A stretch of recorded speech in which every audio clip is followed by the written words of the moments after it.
listening to the Fighting Families podcast with Preston Cave. We are in a spiritual battle, and we have a real enemy. That enemy is not our family.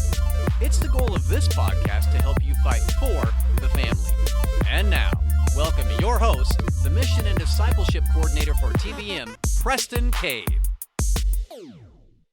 Well, welcome to this week's episode of the Fighting Families podcast. My name is Preston Cave, and I'll be your host. And today we have a special guest with us. His name is Todd Gray. Pastor Todd Gray is over at Tabernacle Church in Ennis, Texas. So, Todd, thank you so much for joining us with this week's episode of the Fighting Families podcast. How are you doing? Absolutely, man. It's great to be here. Thanks for having me. Yeah. Well, you know, when we were thinking about different episode topics that we could focus on with the Fighting Families concept, one of the topics that we're going to be talking about this a lot in the future, but it's dads and fathers and husbands and men, just how to be a good, godly man. And whenever we thought about this particular topic, the first person that came to mind was you, because I mean, you're a great pastor. You focus on men's ministry a lot at your church, but you're just you're a manly man. I mean, you were in the Air Force, like you are opposite of me in a lot of ways. And so I need as much help as I can get to be a good, godly man, a real man. So just talk to us a little bit about, first off, about yourself, your family, Tabernacle, your Ennis, where you're at, what you do, and then talk to us a little bit about what it means to be a man. Okay. Well, you know, first of all, I think some of my other military veteran buddies would say that me being in the Air Force is not a qualifier for being a man. Some of my Marine buddies will be listening to this and be like, what? No, but I appreciate you thinking about me. I'm just on a journey like you are. But what does it mean to be a man? But yeah, I'm here in Tabernacle in Ennis, and we're going on 9 years here.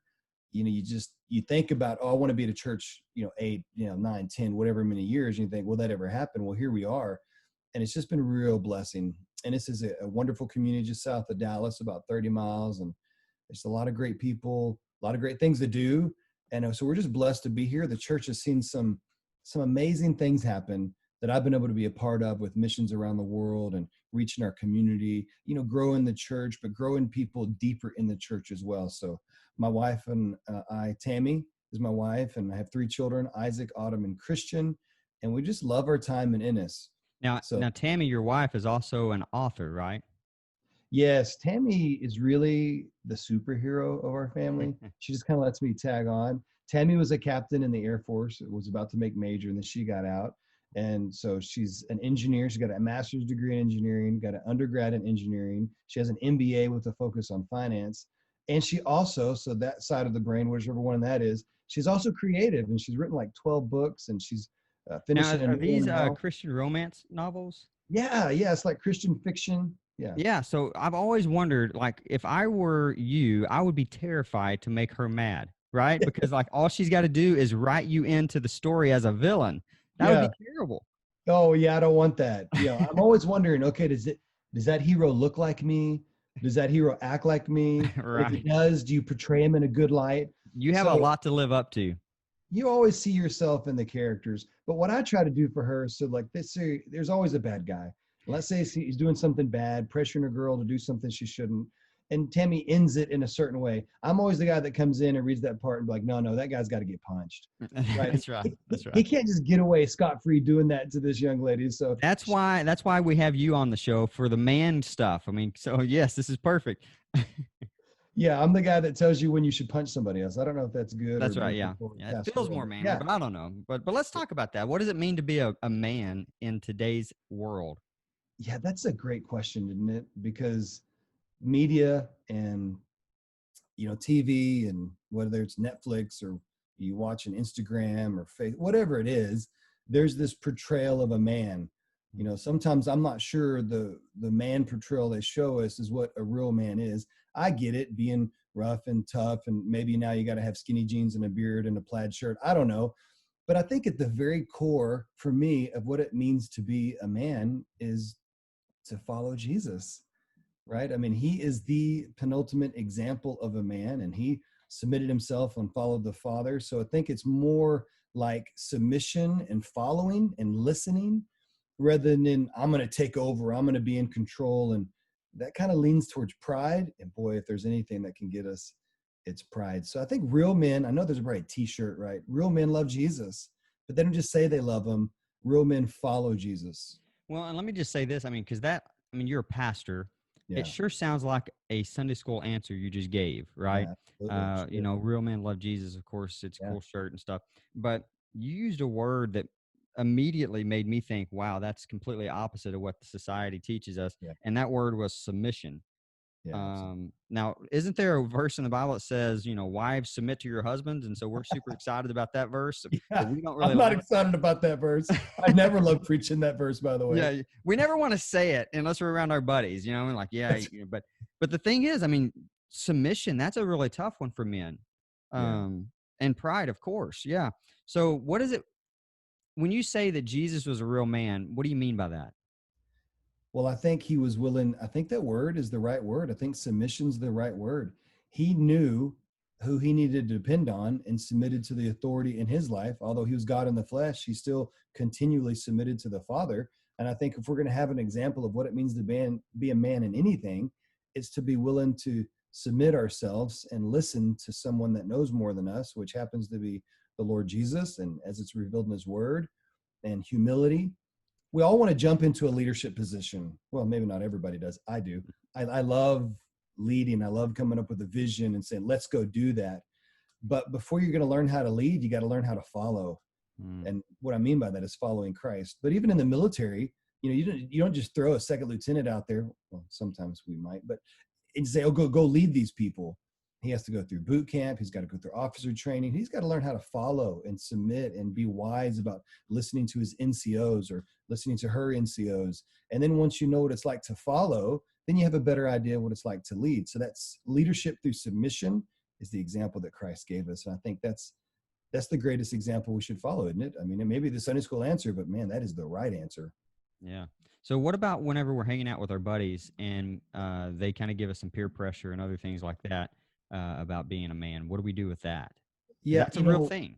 100%. And it's never worse than it was for me in the military. I was a follower of Christ in the military.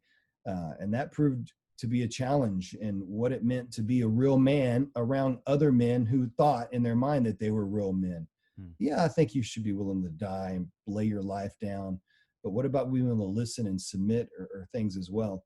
And so around my buddies, it's always, about losing my man card, right? That's like the number one thing you're worried about, right? I'm going to be with my buddies. That's the biggest fear of any man. I don't want to lose my man card today, right? I think there should be bigger fears, but when you're with your buddies, you're at the gun range or, you're in the weight room.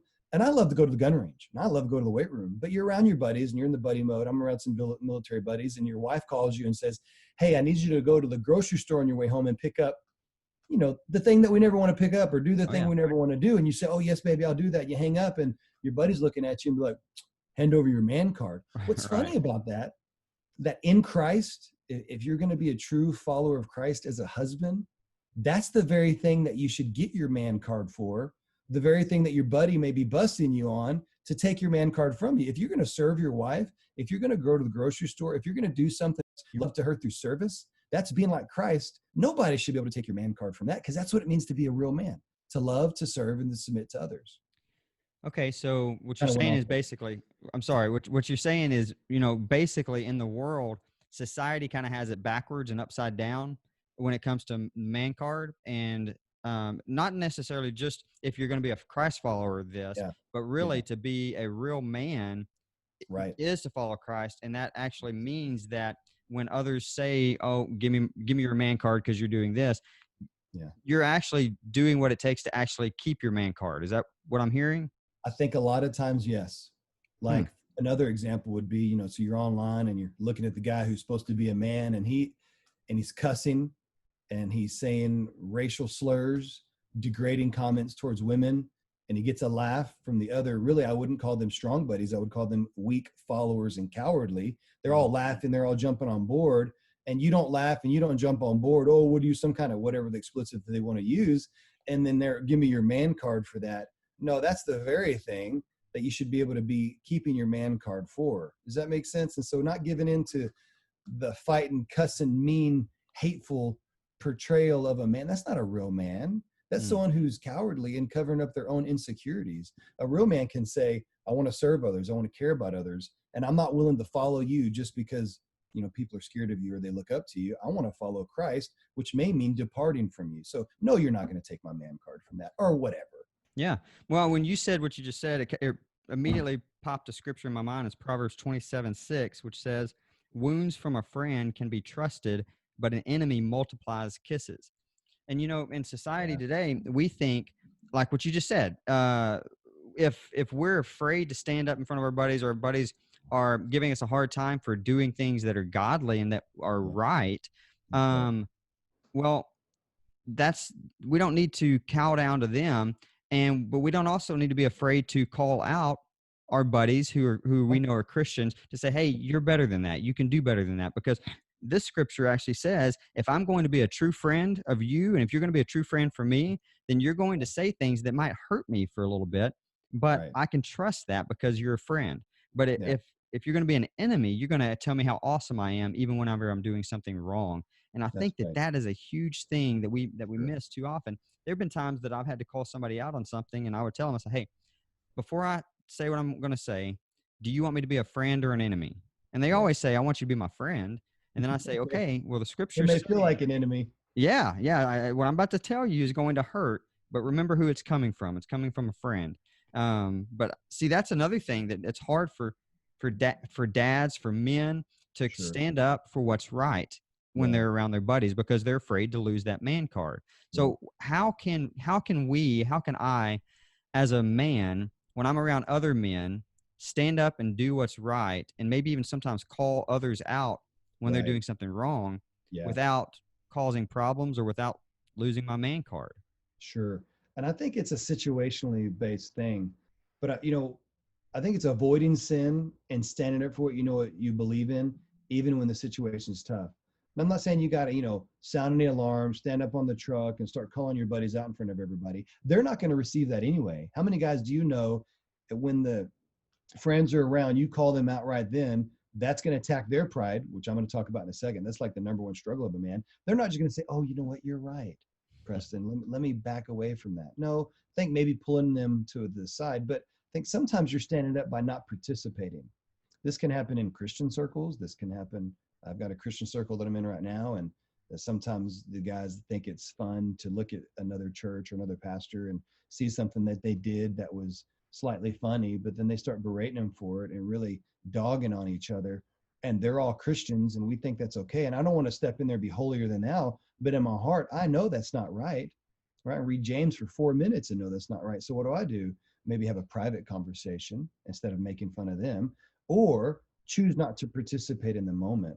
Yeah, maybe walk away or something like that. Absolutely. I think of Joseph, in the story of Joseph, and I was preaching that this last week. In many cases in his life, he was a man.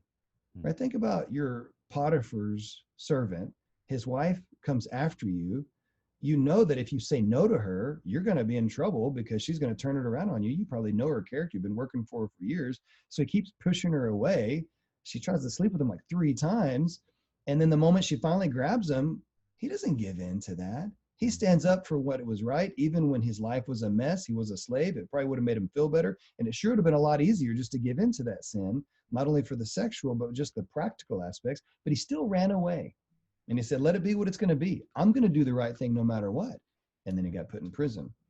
And so I just think when you know something's right, you know it's right. When you know it's wrong, you know it's wrong. I heard I don't know, maybe it was the guy who owned Mack trucks.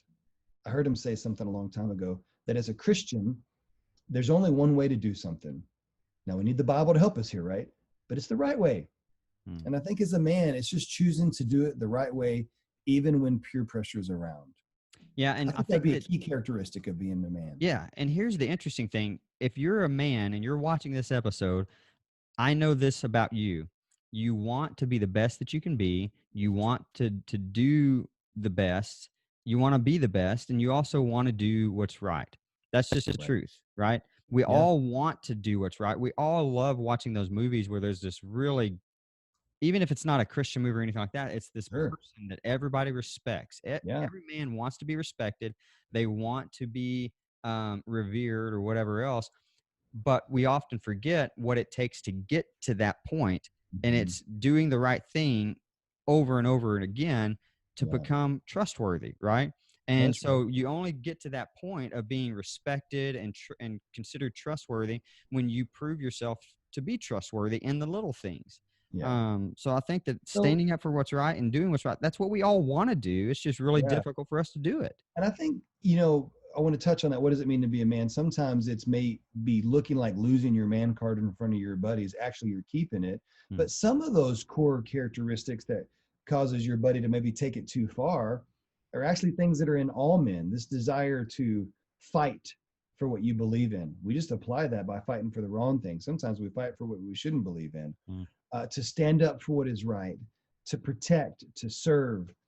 These are wonderful characteristics that we see in some men that sometimes just work it out the wrong way. So being courageous to stand up for what's right. I mean, if you see that in another man, that's actually a good characteristic. God just happens to be the one that tells us what's right, right? To do the right thing, to be willing to fight for what you believe in for your family. Vodi Bakum is such a wonderful resource in this area. He wrote a book that I love, and I think every man should read it. It's a book called What He Must Be, and then the extended title is What He Must Be If He Wants to Marry My Daughter. Now that'll get you fired up as a man, especially Yeah. if you have a daughter, which I do, and she's getting to those whatever we call dating years. We can have another conversation about that. I think that's all crazy anyway. But he says that a man should be the prophet, the priest, the provider, and the protector of his home.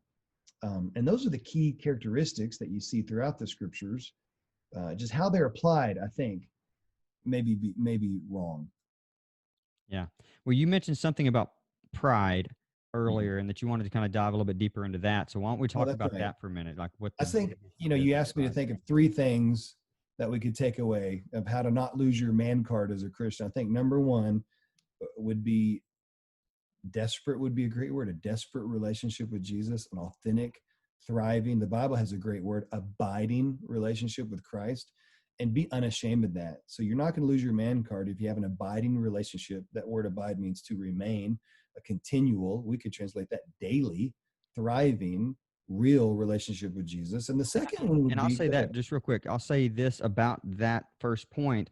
When we have an authentic, thriving, intimate relationship with Jesus, when Yeah, somebody tries to take our man card away for the wrong reasons, it really doesn't affect us because we that's really don't care, right? yeah, yeah, Yeah, I don't care about what you think of me that's right. because I have a relationship with Jesus and I know what he thinks of me. So I'm But perfectly guess fine with what? that. So I think If that's we're big. using that man card analogy, you didn't give it to me. And so you can't take it from me, Wow. which goes to our next one. Sometimes we think it's our buddies who give us our man card or other men. No, God didn't. I mean, they didn't give you the man card. God gave you the man card Mm, by creating you male, and he also created them female, yeah. right? So no one else gives it to you except for God. So who can take it from you? Only God. And he wants you to grow and do what it means to be a man. And the number one way I think you can lose your man card as a believer. So not only if you don't have a thriving relationship with Jesus Christ, but the second one is fight pride, being willing to fight your own pride. As a man, I feel like that's my number one battle because I want it to be about me. God says, no, it has to be about me. And then you're not even second. You think about others, then you can be somewhere else down the list. But fighting this thing called pride, because that's really wanting to be cool in front of my buddies. It's going to cause me to maybe, I don't want to do this, but mistreat my wife on the phone just so I can look cool in front of them. Why do I want to look cool in front of them? That's pride. Yeah. Yeah, it's insecurity, but that insecurity is fueled by your pride or your pride that's been hurt, right? We all do this. This is a quick side note, but we all fall down sometimes or do something stupid. What's the first Yeah. thing you do when you fall off a bike or you fall off a horse or you just fall down? You Yeah. immediately look around and make sure nobody saw, right? Yeah. You And get if up like, that's that was right, cool, yeah. right? Yeah. And then if somebody saw, man, that's a shot to your pride. And now you have to try to fix that, right? And that's where the insecurity comes from, which is where that pride comes from. Which pride's all about you. Someone described pride to me in a couple different ways, just two different ways that really helped me. Sometimes pride, and I kind of fall into this one more, is stepping out in front, bowing your chest out, saying, look at me. Am I not so great? Okay, we know that's pride, but that's what we usually label as pride. But sometimes pride can also be seen in we act like we're shy. Don't give me attention, but what we're really looking, are you looking at me? Oh, I'm Yeah. so upset. I'm so sad. Are you looking at me? It's this desire for it to be about you. Mm. Ultimately, for me, that's what pride is. And so it can get you going and coming. And if you're going to be a man and not lose your man card that God gave you, you're going to have to fight pride. You're going to have to fight self. You're going to have to swallow the humble pill a lot. You're going to have to be willing to say, honey, I messed that up. Honey, I'm wrong. I'm sorry. And I say honey because a lot of this has to do with the person you spend the most time with in this planet, and that should be your wife, right? Yeah. Even at church, as you're a pastor, they What? ask you to make hard decisions sometimes, and sometimes you make the wrong decision. Be willing to say, I missed that one. Yeah, so apologizing to your coworkers, definitely apologizing to your spouse, apologizing to your kids, and that's a difficult one because, with our spouse, we're partners, so it's a little bit easier to apologize to your spouse sometimes, but when you have to apologize to your kids, you feel like you're going to lose a certain amount of authority. But in reality, when you submit and apologize to your kids, you're actually teaching them how to live a life that's submitted to Christ, which is And interesting, how which about again that goes for a back to us t-shirt? getting our man card when we do Yeah. that. How about that for a t-shirt? Real Yeah. men apologize to their children when they mess up. Yeah, Yeah, man. real Yeah. men say they're Good. sorry to their kids. That's so difficult, right? But it's so Can't tell you how important. many conversations I've had to have, and I'm not proud of this either, but I'll just be honest with you, right? That's what you want from me. Um, Getting angry when I shouldn't, the word exasperate, the Bible says, do not exasperate your children. When you just stay on them and you're telling them you do this wrong, you do this, and they feel about this big and they've got no way out. When you exasperate your children, that humble walk from wherever I'm at in the house to their room with my head held low are some of the most healthy walks I've ever made. I walk into the room to my son or my daughter and I say, I know you messed up over here, and this is why I got this and why I did whatever, but I'm sorry because I shouldn't have done it this way. Mm. That humble walk, super important. I love how you brought that up. Yeah, and here's another thing, and we all will understand this because we all have had a dad, and most of us, I'm hoping, have had at least a good dad to some degree. And even if you haven't had a good dad, I know people who've had terrible dads, but they still somehow have a sense of respect for that dad and just really desire for that dad to love them. And I Absolutely. say all that just to say this: when I was a kid, I had a hard time looking at my dad as a real person because he Hmm. was above me and he was almost a supernatural Yeah. being in some ways. But when we see the flaws in our dad enough times and they're willing to admit their flaws on a regular basis, it makes it easier for us when we get older, when we realize they're not Superman, they're just a normal person. It's not quite as devastating to us as kids because we never kind of grew up believing that in the first place. We always recognized that they were real people who Yeah. had real struggles and real Mhm. challenges, but they loved Jesus and they were willing to admit mistakes whenever they made them. And my dad, he would apologize a lot. He had a Yeah. short temper, but he Me would too. apologize for it. That's me. Yeah. Okay, So so fighting number pride. 1, have an authentic, growing relationship with Jesus. Yeah. Number 2, God's the one who gave you the main card, but we have to fight our pride and Yeah. apologize when we mess up, Yeah. I think that's which good. teaches grace to our kids, by the way. But then By number the way. 3, what's another way we can make sure we keep our main card this week? Yeah, I think that I love that word abide. I mean, there's just such a power to that word. Jesus uses it, and anyway, so abiding with Christ. Number 2, fighting pride, and how about being a man at home, right? Fighting for your family. I love the title of this podcast because it gives me an action word to orient my mind around, and I love the idea of fighting anyway. But fighting for my family, being a man at home, keeping your man card at home, it's going to go back to those things we already talked about, humbling yourselves, fighting your pride, serving your family, serving your wife. And the guys that think, well, my family knows that I love them because I spend 80 hours a week away from them. I don't think that's going to cut it. That's not what we're talking about. Being a man at home, not losing your man card at home may mean you make sacrifices at work and maybe make less money. Nobody ever said in the scriptures that you need to make a lot of money and provide a lot of things to your family to be a man for your family. It's actually going to take time spent with your family. And Yeah. sometimes the very things that take us away from our family is the one thing that we could probably lose our man card over, right? That we Yeah. think we're using to help our family. It's actually hurting our family. I think And sometimes for a pastor, for me, I'll talk to about me. and I heard this, I think it was our student pastor that brought, I don't know who brought it up, but I use it all the time. I think it's great. Sometimes we treat, well, first of all, we treat the church like our spouse, right? We give it the first priority. We give it all of our attention.